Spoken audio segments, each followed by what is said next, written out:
Hello, my friends, and today the outcome of the talks between Macron and Xi Jinping leader have already emerged. So, Chinese President Xi Jinping and French President Emmanuel Macron called for a truce in Ukraine and other global conflicts during the Paris Olympic Games. So, the French president also hinted at possible opportunity to work toward a ceasefire between Russia and Ukraine. So, maybe this could be an opportunity to work forward a sustainable resolution of conflicts in the full respect of international law, he said. And Xi Jinping and Macron also discussed China's ongoing support for Russia's leader Vladimir Putin, amid repeated calls from France for the Asian powerhouse to use its influence to halt Russia's aggression against Ukraine. So, what do you think about all of this? Please share your thoughts in the comments.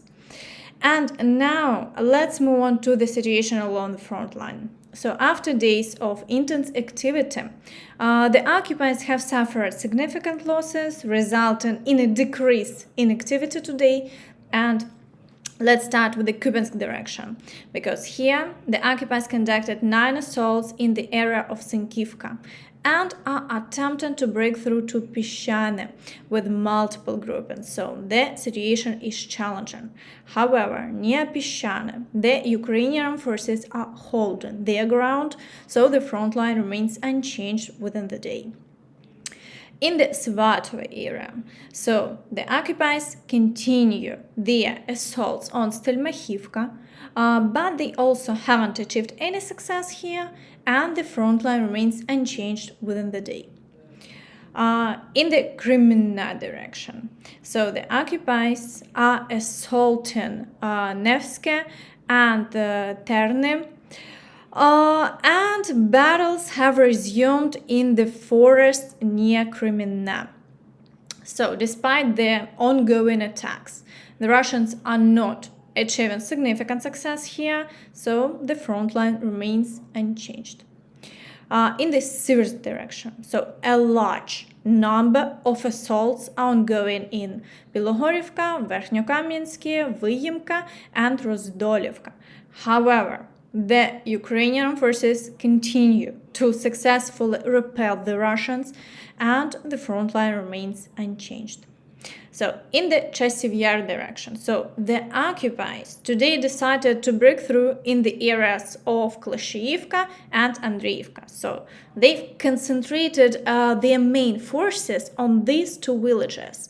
So, it seems they want to expand their southern flank around Chasiv Yar and thereby advance towards Konstantinivka. However, within the day, the Ukrainian forces haven't lost their positions, so the front line remains unchanged. So in the Pokrovsk direction, so the occupiers continue to actively storm Novoalexandrivka and Novopokrovsk.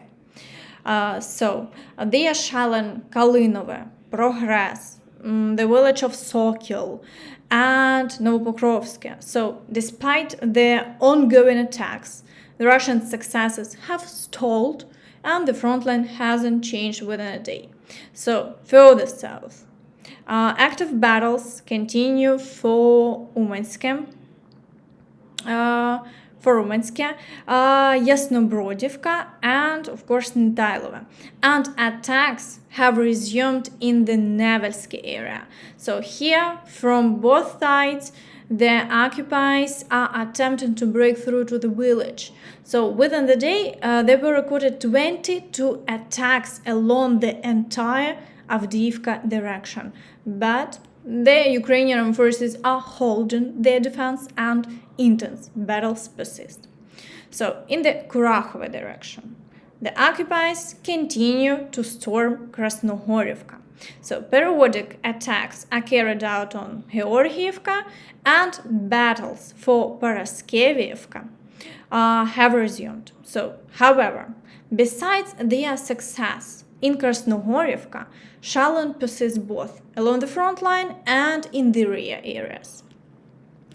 So, in the direction of Vuhledar, the occupiers persist in their attacks on Vodyane, And today, there are again battles reported for Staromayorsky and Urozhaine. So over 10 assaults have been recorded within the day. But despite this, there have been no changes along the front line for quite some time. So, in the Zaporizhia direction, the occupiers are conducting attacks on Robotyne, but they are not achieving success as before. So, on one hand, it cannot be said that they have personal issues, because the number of assaults on other fronts is very high. But in reality, widows constantly emerge via Russians complain that they are not granted leave, so even after being wounded. Therefore, Russia compensates for the lack of personnel by practically not conducting rotations. So, in the Kherson direction, shelling of the right bank continues as before, with periodic attacks on the village of Krenki. However, there have been no changes along the front line and the activity is low. So, meanwhile, shelling of Ukrainian territory persists, but the Russians are very reluctant to have the Ukrainian forces strike Russian territory.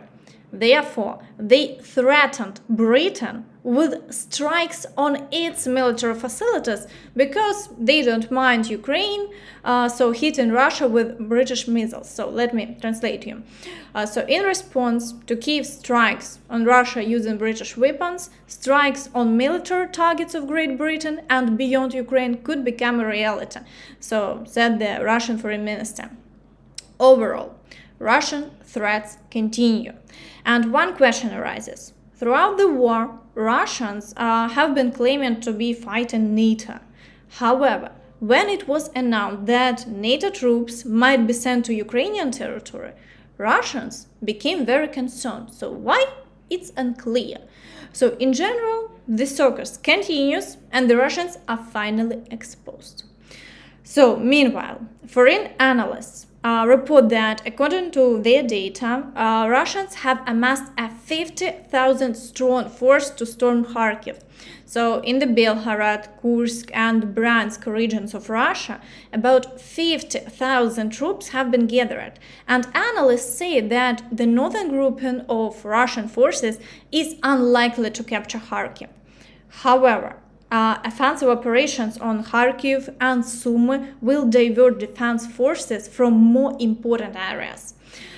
So, of course, everyone understands that if this information is true, these forces are needed not to storm Kharkiv, but only to breach the defense from the border to the outskirts of the Kharkiv.